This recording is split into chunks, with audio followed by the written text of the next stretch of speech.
Bismillahirrahmanirrahim. Assalamualaikum warahmatullahi wabarakatuh. Alhamdulillahi rabbil alamin wa bihi nasta'inu ala umuri dunya waddin. Wassalatu wassalamu ala asyrafil anbiya'i wa imamil mursalin sayyidina wa habibina wa maulana Muhammadin. Rabbi shrahli sadri wa yassirli amri wa hlul 'uqdatam min lisani yafqahu qawli, amma ba'd. Berjumpa kembali di Selamat Haryanto Channel, channel pembelajaran pendidikan agama Islam dan budi pekerti. Untuk pertemuan kali ini di Selamat Haryanto Channel akan membahas tentang rahmat Islam bagi Nusantara jilid pertama, atau perkembangan Islam di bumi pertiwi Nusantara ini untuk bagian yang pertama ini. Keberadaan Islam di Indonesia tidak terlepas dari sejarah masa lalu. Makna sejarah ialah dialog pemikiran antara seseorang dengan fakta hasil rekaman masa lampau. Semestinya fakta ini harus disusun sejujur-jujurnya, sehingga tidak terjadi kebenaran semu atau pemutarbalikan makna suatu peristiwa yang terjadi. Pemutarbalikan kebenaran pun terjadi dalam penulisan sejarah Islam, khususnya di Indonesia. Misalnya, sering kita temukan buku sejarah menulis tentang mula-mula masuknya Islam di Indonesia pada abad ke-13. Padahal sudah diambil keputusan bahwa Islam telah masuk ke bumi Nusantara ini sejak abad pertama Hijriah, yaitu abad ke-7 Masehi, langsung dari Arab. Keputusan ini diambil melalui berkali-kali seminar yang dimulai tahun 1963 di Medan, dilanjutkan pada tahun 1978 di Banda Aceh, dan seminar terakhir pada tahun 1980 Masehi. Sejarah perkembangan Islam di Indonesia. Para pakar sejarah berbeda pendapat mengenai sejarah masuknya Islam di Nusantara. Setidaknya terdapat 3 teori besar yang dikembangkan oleh Ahmad Mansur Suryanegara yang terkait dengan asal kedatangan para pembawanya dan waktu kedatangannya. Yang pertama adalah teori Gujarat.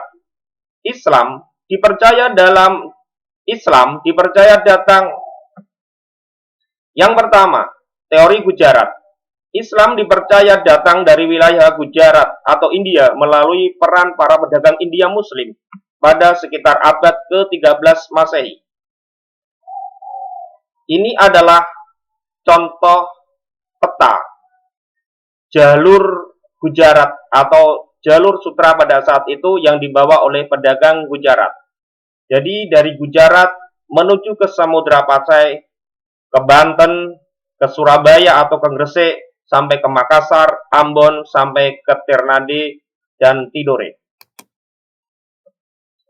Sejarah perkembangan Islam di Indonesia. Teori yang kedua adalah teori Makkah. Islam dipercaya tiba di Indonesia langsung dari Timur Tengah melalui jasa para pedagang Arab Muslim sekitar abad ke-7 Masehi. Sebagai contohnya ini adalah peta masuknya agama Islam di Nusantara melalui dari pedagang Arab dari kota Mekah ataupun Madinah, singgah ke Persia, Gujarat, India, masuk ke Sri Lanka, Teluk Benggala, di Thailand atau Burma, masuk ke Samudra Pasai, ke Jawa, Banten, Gresik, akhirnya menyebar ke seluruh kepulauan Nusantara. Adapun teori yang ketiga yaitu teori Persia. Islam tiba di Indonesia melalui peran para pedagang asal Persia yang dalam perjalanannya singgah ke Gujarat sebelum ke Nusantara sekitar abad ke-13 Masehi. Dan ini adalah contoh persebaran atau jalur yang dibawa oleh para pedagang Persia atau pedagang Arab pada mulanya. Masuknya Islam di Indonesia atau di Nusantara, baik teori Gujarat maupun teori Persia, keduanya sama-sama menetapkan bahwa Islam masuk di Nusantara pada abad ke-13 Masehi. Namun, teori Mekah menetapkan kedatangan Islam ke Nusantara jauh sebelum itu, yaitu pada abad ke-7 Masehi, saat Rasulullah Shallallahu Alaihi Wasallam masih hidup. Secara ilmiah, teori Mekah menyatakan Islam masuk ke Nusantara lebih awal, Lebih penting untuk dibuktikan jika bukti-bukti teori Mekah telah dianggap memadai dan ilmiah. Maka teori lain yang menyatakan kedatangan Islam sekitar abad ke-13 Masehi tidak perlu dibuktikan lagi kebenarannya. Berikut beberapa uraian terkait dengan beberapa bukti yang mendukung teori Mekah. Yang pertama, menurut sejumlah pakar sejarah dan arkeolog, jauh sebelum Nabi Muhammad SAW menerima wahyu, telah terjadi kontak dagang antara para pedagang Cina, Nusantara, dan Arab. Jalur perdagangan selatan ini sudah ramai saat itu. Yang kedua, adanya jalur perdagangan utama di Nusantara, terutama Sumatera dan Jawa dengan Cina, juga diakui oleh sejarawan G.T. Tippett. Ia menemukan bukti-bukti adanya kontak dagang antara negeri Arab dengan Nusantara saat itu. Keadaan ini terjadi karena kepulauan Nusantara telah menjadi tempat persinggahan kapal-kapal pedagang Arab yang berlayar ke negeri Cina sejak abad ke-5 Masehi. Jalur Sutra ini adalah merupakan jalur di mana penjelajahan bangsa Arab pada saat itu. Jadi, pada jalur yang merah ini, jalur Sutra yang secara finansial penting dan rute perdagangan rempah-rempah yang biru diblokir oleh Kesultanan Utsmaniyah sekitar tahun 1453 Masehi dengan jatuhnya kekaisaran Bizantium. Memacu eksplorasi yang awalnya termotivasi oleh temuan rute laut memutari Afrika dan memicu zaman penjelajahan. Yang ketiga, ditemukannya perkampungan Arab Muslim di Barus pada abad ke-1 Hijriah atau 7 Masehi. Berdasarkan sebuah dokumen kuno asal Tiongkok juga menyebutkan bahwa sekitar tahun 625 Masehi atau 9 tahun setelah Rasulullah Shallallahu Alaihi Wasallam berdakwah terang-terangan di Mekah, di pesisir pantai Sumatera sudah ditemukan sebuah perkampungan Arab Muslim yang masih berada dalam kekuasaan wilayah kerajaan Buddha Sriwijaya. Di perkampungan-perkampungan ini, orang-orang Arab bermukim dan telah melakukan asimilasi dengan penduduk pribumi dengan jalan menikahi perempuan-perempuan lokal pada saat itu. Ini adalah sebagai contoh peta penyebaran Islam abad 1 sampai 16 Masehi. Bersamaan dengan 9 tahun Rasulullah Shallallahu Alaihi Wasallam berdakwah secara terbuka atau terang-terangan, sekitar tahun 625 Masehi telah ada sebuah perkampungan Arab Islam di Barus atau pesisir Sumatera. Demikian adalah jalurnya dari Arab ke Pasai, ke Malaka, sampai ke Demak, Giri, Banjar, Gorontalo, sampai ke Kepulauan Maluku. Ini adalah contoh dari makam Muslim di kota Barus, Sumatera, yang bertuliskan dengan ornamelkan Arab. Yang keempat, pada tahun 617 Masehi, semasa pemerintahan Khalifah Utsman bin Affan, mengirimkan utusan yaitu Muawiyah bin Abu Sufyan ke tanah Jawa, yaitu ke Jepara. Pada saat itu namanya adalah Kalinggapura. Hasil kunjungannya duta Islam ini adalah Raja Jaisima atau putra Ratu Sima dari Kalingga masuk Islam. Ini adalah contoh pelabuhan di Jepara atau di kerajaan Kalinggapura pada saat itu. Banyak pedagang Cina yang berinteraksi dengan orang-orang pribumi, orang-orang Jepara atau warga Kalinggapura.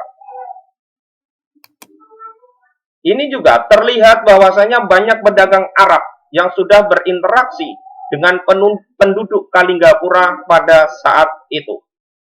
Banyak sekali pedagang-pedagang Muslim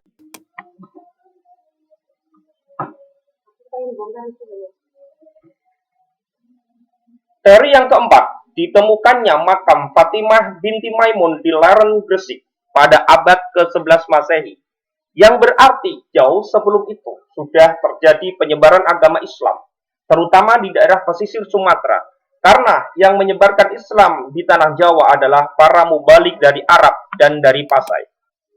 Ini adalah sebagai contoh atau sebagai prasasti atau batu nisan dari Fatimah binti Maimun di kota Leren, Gresik pada abad ke-11 Masehi, yang mana ini diartikan sebagai yang pertama di baris paling atas ini adalah atas nama Tuhan Allah yang Maha Penyayang dan Maha Pemurah, atau bisa ditafsiri sebagai terjemahan dari kata Bismillahirrahmanirrahim. Dan di sini di baris kedua, ketiga, dan keempat, di sini tertuliskan tiap-tiap makhluk yang hidup di atas bumi ini adalah bersifat fana atau semuanya akan mati. Atau bisa ditafsiri ini adalah sebagai Quran surat Ar-Rahman ayat ke-25 sampai ke-26.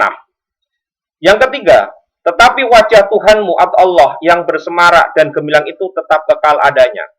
Inilah kuburan wanita yang menjadi kurban syahid bernama Fatimah binti Maimun, putra Hibatullah yang berpulang pada hari Jumiat ketika 7. Sudah terlewat bulan Rajab dan pada tahun 495. Yang berikutnya yang menjadi kemurahan Tuhan Allah yang Maha Tinggi bersama pula Rasulnya yang mulia. Dan ini adalah tafsiran dari Bismillahirrahmanirrahim dan kutipan surat Ar-Rahman ayat 25 sampai 26 yang umumnya dalam epitaf umat muslim terutama di kota Mesir. Strategi dakwah Islam di Nusantara. Dari pembahasan tentang masuknya Islam di Nusantara dapat dipahami bahwa masuknya agama Islam ke Indonesia terjadi secara periodik, tidak sekaligus, atau bertahap, atau berangsur-angsur. Pada bagian ini akan diuraikan mengenai strategi penyebaran Islam dan media yang dipergunakan oleh para pedagang dan mubalik dalam menyebarkan Islam di Indonesia. Yang pertama, perdagangan. Pada awal tahun, saluran yang dipergunakan dalam proses Islamisasi di Indonesia adalah perdagangan. Hal itu dapat diketahui melalui adanya kesibukan lalu lintas perdagangan pada abad ke-7 Masehi hingga abad ke-16 Masehi. Aktivitas perdagangan ini banyak melibatkan bangsa-bangsa di dunia, termasuk bangsa Arab, Persia, Hindia, Cina, dan sebagainya. Mereka turut ambil bagian dalam perdagangan di negeri-negeri bagian barat, tenggara, dan timur benua Asia. Ini adalah sebagai contoh gambaran dari pedagang-pedagang muslim yang berada di Indonesia atau di bumi Nusantara. Yang kedua, lewat perkawinan. Dari aspek ekonomi, para pedagang muslim memiliki status sosial ekonomi yang lebih baik daripada kebanyakan penduduk pribumi Nusantara. Hal ini menyebabkan banyak penduduk pribumi, terutama para wanita yang tertarik untuk menjadi istri-istri para saudagar kaya muslim dari Arab. Hanya saja, ada ketentuan hukum Islam bahwa para wanita yang akan dinikahi harus diislamkan terlebih dahulu. Para wanita dan keluarga mereka tidak merasa keberatan karena proses pengislaman hanya dengan mengucapkan dua kalimat syahadat, yaitu membaca asyhadu an la ilaha illallah wa anna Muhammadar Rasulullah tanpa ada upacara atau ritual rumit lainnya. Setelah itu, mereka menjadi komunitas muslim di lingkungannya sendiri-sendiri. Keislaman mereka menempatkan diri dan keluarganya berada dalam status sosial dan ekonomi cukup tinggi, sebab mereka menjadi muslim Indonesia yang kaya dan berstatus sosial terhormat. Kemudian, setelah mereka memiliki keturunan, lingkungan mereka semakin luas. Akhirnya timbul kampung-kampung atau perkampungan-perkampungan dan pusat-pusat kekuasaan Islam. Yang kedua, pendidikan. Proses Islamisasi di Indonesia juga dilakukan melalui media pendidikan. Para ulama banyak yang mendirikan lembaga-lembaga pendidikan Islam berupa pesantren. Pada lembaga inilah para ulama memberikan pengajaran ilmu keislaman melalui berbagai pendekatan sampai kemudian para santri mampu menyerap pengetahuan keagamaan dengan baik. Ini adalah salah satu contoh pesantren. Dan ini adalah salah satu contoh dari pengajaran orang-orang Arab pada zaman dulu atau muslim-muslim Arab terhadap para pribumi. Yang ketiga, lewat tasawuf. Jalur lain yang juga tidak kalah pentingnya dalam proses Islamisasi di bumi Nusantara atau Indonesia adalah lewat tasawuf. Salah satu sifat khas dari ajaran ini adalah akomodasi terhadap budaya lokal, sehingga menyebabkan banyak masyarakat Indonesia yang tertarik menerima ajaran tersebut. Pada umumnya, para pengajar tasawuf atau para sufi ini adalah guru-guru pengembara. Dengan sukarela mereka menghayati kemiskinan. Juga seringkali berhubungan dengan perdagangan. Mereka mengajarkan teosofi yang telah bercampur dengan ajaran yang sudah dikenal luas masyarakat Indonesia pada saat itu. Mereka mahir dalam hal magis dan memiliki kekuatan menyembuhkan. Di antara mereka ada juga yang menikahi anak-anak perempuan para bangsawan setempat. Yang kelima, kesenian. Saluran islamisasi melalui kesenian yang paling terkenal adalah melalui pertunjukan wayang kulit. Seperti diketahui bahwa Sunan Kalijaga atau Sunan Kalijogo atau Raden Syahid adalah tokoh yang paling mahir dalam mementaskan wayang. Dia tidak pernah meminta upah materi dalam setiap pertunjukan yang dilakukannya. Sunan Kalijaga hanya meminta kepada para penonton untuk mengikutinya mengucapkan 2 kalimat syahadat. Sebagian besar cerita wayang masih diambil dari cerita Ramayana dan Mahabharata, tetapi muatannya berisi dengan ajaran-ajaran Islam. Ini adalah salah satu contoh pementasan kesenian wayang kulit pada zaman dahulu. Selain itu, kesenian berikutnya adalah berupa arsitektur dari bangunan masjid. Ini adalah contoh dari bangunan Masjid Demak Bintoro pada zaman dahulu. Ada lagi, ini adalah Masjid Agung Sang Cipta Rasa Keraton Kasepuhan Cirebon pada saat dulu dibangun oleh Kanjeng Sunan Gunung Jati atau Syarif Hidayatullah. Ini adalah Masjid Menara Kudus yang ornamennya seperti dengan bangunan Hindu-Buddha. Pagarnya, menaranya, ini adalah bentuk akulturasi budaya pada saat itu sehingga Sunan Kudus mampu menyebarkan agama Islam di Kudus tanpa ada suatu perselisihan dan pertentangan dari masyarakat sekitarnya. Yang keenam, politik. Di Maluku dan Sulawesi Selatan, kebanyakan rakyat masuk Islam setelah rajanya masuk Islam terlebih dahulu. Pengaruh politik raja sangat membantu tersebarnya Islam di wilayah ini. Jalur politik juga ditempuh ketika kerajaan Islam menaklukkannya. Ini contoh adalah Kerajaan Samudra Pasai.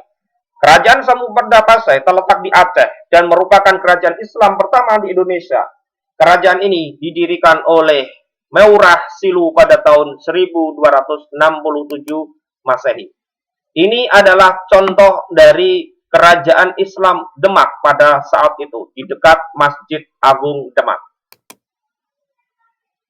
Untuk pertemuan kali ini saya cukupkan sekian, semoga bermanfaat dan nantikan berikutnya atau rahmat Islam bagi Nusantara untuk bagian yang kedua.